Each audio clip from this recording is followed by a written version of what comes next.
Hey guys, what's up? Welcome back here to today's edition of Advanced Bass Fishing, and really appreciate you guys checking today's video out and coming by the channel here. Guys, today I want to talk about one of the things I like to do in Advanced Bass Fishing here is I try to make this more of a little bit higher level channel as far as, advanced to, intermediate, advanced, that type of, talk on bass fishing.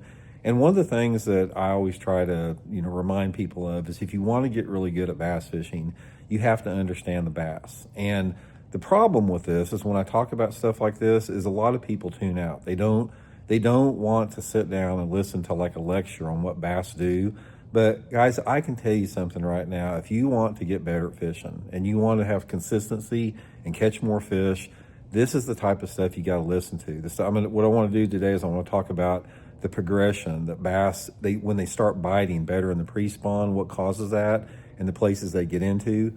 Because if you don't have an understanding about sort of what the bass go through as far as their movements, you're never going to land on them all the time, because fishing is about finding the fish. You have got to locate where those fish are at before you can catch them.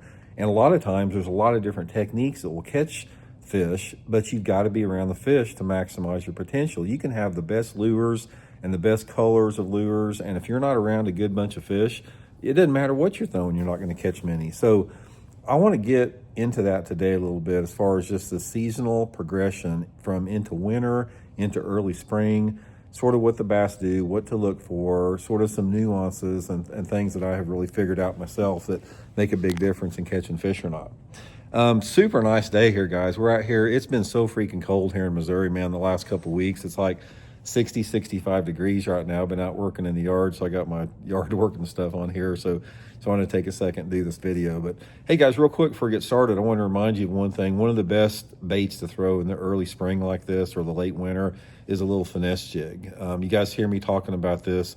This is my Blaukat Power Finesse Throwback jig. It's a living rubber frog hair jig. It's very few people that make a living rubber jig because they're very labor intensive and hard to tie. But I'll put these in my Tackle Warehouse link in the description. We got 6 different colors and 3 different sizes in them. They're all great. Just fish them on like 15-pound test fluorocarbon line. I like to fish them around like steep rocky banks and bluff banks this time of year. But it's a really good bait anytime the water temperature's in the 50s. So get you a few of them. My link in the description there. I appreciate that. Okay, one of the reasons I want to do this video today is here it is. We're in the first week of February, and it's a unseasonably warm day. Temperatures in the 60s. It's been really cold the last couple of weeks, and not much wind. It's just beautiful out. And a lot of people think, well, man, I got to get out fishing today because it's awesome. It's nice weather. It's beautiful. The fish are going to be biting because it's warming up. That is not what happens. And so if a lot of you guys, if you fish very much over the years, you'll know what I'm talking about. Most of the time on a day like today, where it's still wintertime and you get a nice day, you're going to be highly disappointed about your success when you go out there. I've seen this ever since I've been fishing. I'll get all jacked up and excited about going fishing on a warm day this time of year and get out there and it's like, this sucks today. And you know why that is because the fish do not react that quick to this type of a weather pattern or weather change. Just because it's 65 degrees and a beautiful day out there, don't think the bass are going to completely flip a switch like that and just start biting and get shallow and get active, because they don't. So let's talk a little bit about the progression of actually what makes fish actually start biting more and making a move like that. This is a slow process. This is something that doesn't happen in a day or two. It's a consistent process that changes with a bunch of different variables. Now, the variables of like your water temperature and water clarity, they play a factor in it, don't get me wrong, but you hear me talking a lot on my other channels, and I can't reiterate this enough because it's so important, is the main contributing factor to bass making a move and starting to bite better in the late winter and early spring is that every single day it's getting daylight longer. And that daylight, the increase in daylight hours triggers an instinctual move within the bass, and they're saying, hey, it's getting lighter longer, the days are getting longer, I got to get ready to start spawning, because bass, basically the only thing they care about is eating and reproducing. That's their 2 main motivations in life.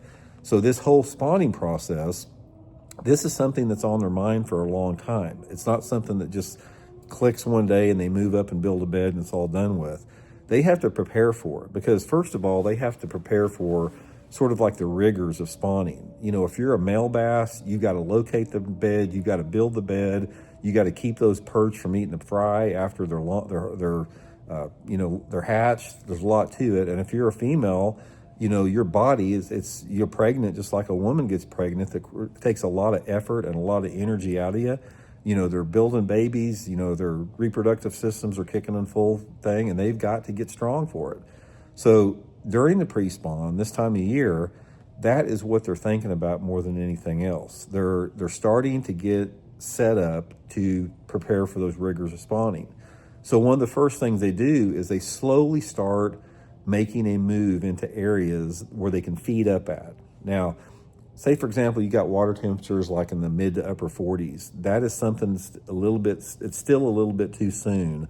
The metabolism of the bass, they're still pretty much in their winter type of a pattern. They're not feeding heavily, they're not as active, but once that water temperature starts warming up to around 50 degrees, and along with that water temperature warming up to 50 degrees, you have this correlation of the days getting a little bit longer, and the angle of the sun is changing a little bit.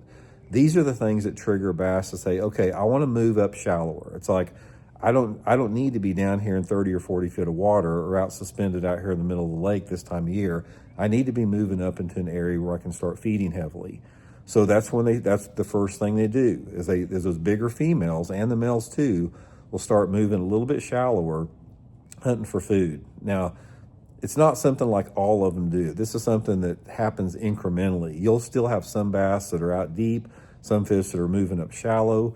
But the thing that they do that I have found more than anything else is they really are trying to hunt crawdads during the pre-spawn when the water temperature is in the 50s.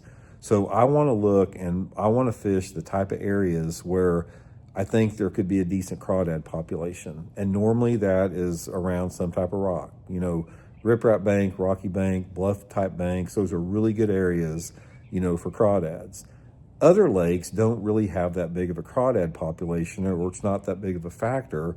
You know, say if you're in a TVA lake or a grass lake or something like that.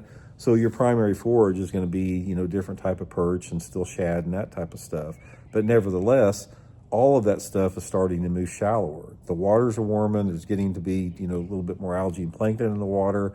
You know, the bait fish are moving shallow, you know, with the warming surface temperatures, everything starts moving a little bit shallower.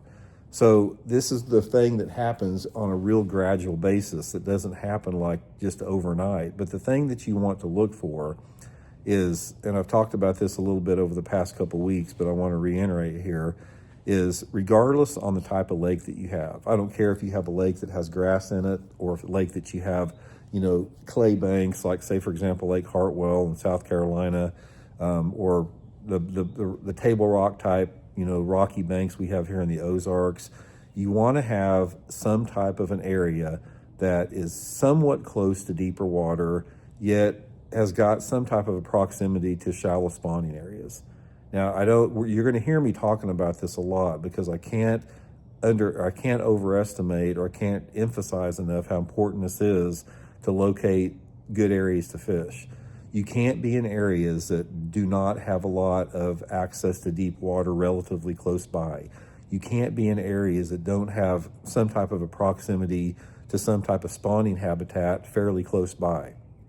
Those areas, I'm not saying they can't have fish, but they're not going to have as many fish in it. So this is one of the first things that you have to do with that. Now, once you locate those areas, and those areas could be something like a grass flat next to a creek channel on a grass lake, or it could be a channel swing bank or a bluff bank on an Ozark lake, or it can be, you know, a pea gravel bank or clay bank on some eastern states lake that has, you know, a creek channel close by to it.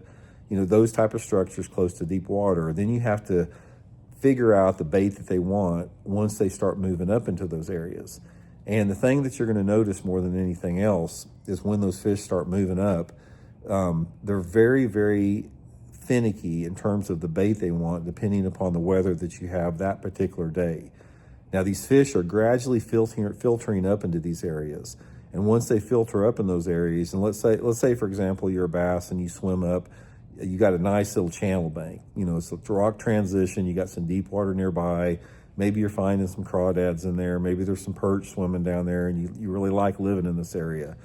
One of the things that you're going to find out is the mood and the personality of bass change dramatically with the light intensity that day and the wind speed, and not so much the air temperature, but that light intensity and the wind speed really dictates the lures that you want to fish more than any other time of the year, and the wind direction as well. So here's an example of what I'm talking about. Let's say that you're out on your lake and the water temperature is 51, 52 degrees. It's starting to warm up, and you're in this type of area that I'm talking about. You're in this prime staging type area, pre-spawn area. And if you get a day where you have it's warm out, say it's like it is today where it's a little bit unseasonably warm, and maybe you got some clouds or maybe 75% overcast, and you got like a 15-mile-an-hour south wind and everything, it feels like spring's in the air. You know what I'm talking about? When you get a day like this where it's warm and a little bit windy and low light conditions, these fish want a big bait. And they want a big moving bait that time of year. It's a prime opportunity for them to feed up and get a big meal. So anytime the water temperature is over 50 and you get those type of conditions, put on something like a full-size big chatterbait with a big trailer on it. Put on like a 3/4 ounce spinnerbait with a big trailer on it and a number 6 or 7 willow leaf blade on it. Throw a full-size jig. Maybe throw a bigger swim bait like a 6 or 8 inch Megabass Mag Draft or some type of 6 or 7 inch swim bait. Some type of a larger lure like that is going to be the best choice for you. Now, if you get out into that same situation, that I just talked about, and let's say the weather pattern is not conducive to them really being aggressive. Say it's a day where it's sort of like it is right now. It may be a little bit warmer, but it's bright out. It's mostly sunny. You don't have much wind whatsoever. There's not a lot of water disturbance. The water may be a little bit clear. You're not going to catch fish on that type of stuff, even those fish are there. That's when you have to downsize a little bit. That's when I like to go with like a crawdad pattern crankbait. I'll downsize to that little finesse jig like I just talked about, my throwback jig here on a day like that. Just downsize your baits a little bit. Maybe a shaky head, Ned rig can be good. And you're not really going down in size of a bait to go down in size of fish, because you can still catch some big fish in big bags, fishing like that. I've caught some big bags of fish on a little wigglewort crankbait. The wigglewort's not a very big bait compared to like a big spinner bait, but I've caught some big bags on it under those conditions. So it's all this is always changing. It's like, this is just one little window throughout the course of the year that I described, and that window is going to pass pretty quick. It's like once that water temperature starts getting up 57, 58 degrees, those same fish that I just talked about are going to make their next move, and they're going to start gravitating more towards flatter areas. They're not going to be on those steeper areas with proximity to deep water. They're going to be closer to the spawn, and they're going to be looking for areas to build nests and, to stage for spawning, and they go to flatter structures. And for example, I'll give you one little personality and mood change that the bass have once that water temperature gets in the upper 50s. They do not want to chase a bait.